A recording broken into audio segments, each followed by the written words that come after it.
اب بات کرتے ہیں اس شخص کی جس کا فتنہ اس زمانے میں بھی تھا اور آج بھی اس کا فتنہ باقی ہے۔ وہ بدبخت کون تھا؟ مرزا غلام احمد قادیانی۔ یہ 1839 یا 1840 عیسوی میں پیدا ہوا اور 1886 میں مرزا نے اپنی نبوت کی بنیاد رکھنا شروع کی، جو کہ جھوٹے اور عجیب و غریب من گھڑت الہام اور کشف وغیرہ پر مبنی تھی، جو کہ آج بھی اس کی بدنام زمانہ کتاب براہین احمدیہ میں موجود ہے۔ اس کے بعد مرزا قادیانی نے 1901 ایئر میں حقیقی نبوت کا دعویٰ کر دیا۔ یہ شخص انبیاء کرام کا نہایت گستاخ تھا۔ حضرت عیسیٰ علیہ السلام کے بارے میں لکھتا ہے کہ آپ علیہ السلام کے بہت سے معجزے مشہور ہیں، لیکن حق بات یہ ہے کہ آپ سے کوئی معجزہ ظاہر نہیں ہوا، معاذ اللہ۔ دعوی نبوت کے بعد مرزا کی رگ شیطانی مزید بھڑکی تو اس نے خدائی کا دعویٰ کر ڈالا۔ لکھتا ہے کہ میں نے نیند میں اپنے آپ کو ہو بہو اللہ دیکھا اور میں وہ اللہ ہوں۔ پھر میں نے آسمان و زمین بنائے اور کہا ہم نے آسمان کو ستاروں کے ساتھ سجایا ہے۔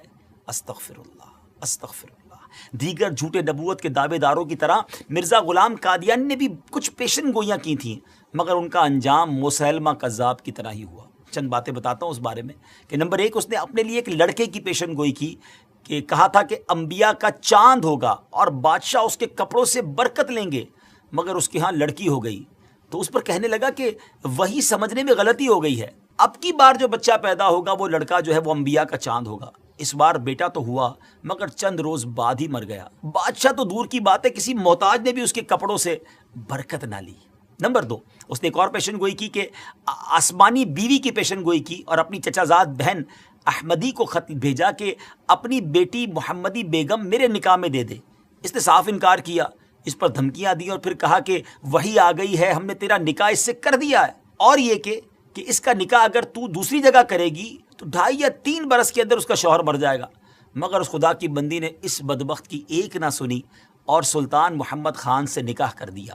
وہ آسمانی نکاح دھرا کا دھرا ہی رہ گیا، کچھ بھی نہ ہوا، وہ شوہر نہ مرا اور نہ کچھ اور ہوا۔ اللہ اکبر۔ ناظرین، جھوٹوں کا یہی انجام ہوتا ہے۔ بہرحال مرزا غلام احمد قادیانی نے قانون کا امتحان دیا، لاء کا امتحان دیا، ٹیسٹ دیا، مگر فیل ہونے پر تعلیم سے اس کا دل اچاٹ ہو گیا۔ کمزوری دل و دماغ کا مرض پوری عمر رہا، کئی بیماریاں اس کی زندگی میں اس کے ساتھ تھیں۔ 26 مئی 1908 میں یہ لاہور میں اس کو ڈائریا ہوا اور گندگی کے عالم میں، جی ہاں، جب اس کا آخری وقت آیا تو وہ واش روم میں تھا، گندگی میں لت پت تھا اور لوگ اس کی لاش کو دیکھ کر یوں سمجھیے کہ عبرت کا نشان اس کی لاش بن گئی۔ ناظرین، یہ ہے جھوٹے نبی کا انجام۔ ہم سب کو یقیناً یہ یقین ہے، ہمارا ایمان ہے کہ ہمارے آقا علیہ السلام ہی آخری نبی ہیں، اور خود نبی پاک علیہ السلام نے جو فرما دیا لا نبی بعدی، میرے بعد کسی نبی نے نہیں آنا، اور یہی ہمارا ایمان، یہی ہمارا بلیف ہے۔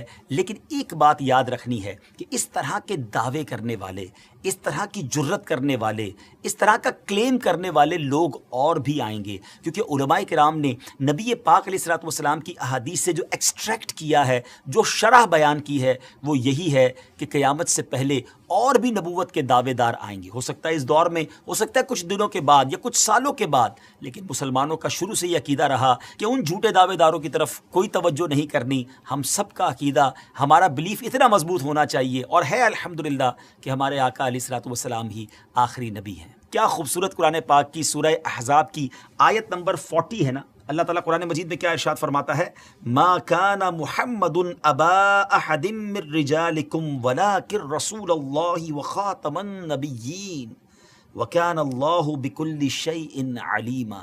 سبحان اللہ، کتنا خوبصورت اس کا ترجمہ ہے۔ محمد تمہارے مردوں میں کسی کے باپ نہیں ہیں، لیکن اللہ کے رسول ہیں اور سب نبیوں کے آخر میں تشریف لانے والے ہیں، اور اللہ سب کچھ جاننے والا ہے۔ تو الحمدللہ یہ چمکتا دمکتا عقیدہ مسلمانوں کا صبح قیامت تک انشاءاللہ جاری و ساری رہے گا کہ اللہ کے آخری نبی جناب محمد الرسول اللہ صلی اللہ تعالیٰ علیہ وسلم ہیں، اور یہی ہمارا ایمان ہے۔ بہرحال ان جھوٹے نبوت کے دعوے داروں کے بارے میں ہم نے جانا، اور علماء احادیث کی شرح کرتے ہوئے لکھتے ہیں کہ یہ نشانی ابھی اور چلنی ہے، یعنی اور لوگ بھی قیامت سے پہلے اس طرح کے دعوے کرتے رہیں گے اور مسلمان ان سے نپٹتے رہیں گے۔ بہرحال اللہ کریم ہم سب کو سچے ایمان والا، صحیح عقیدے والا مسلمان بنائے۔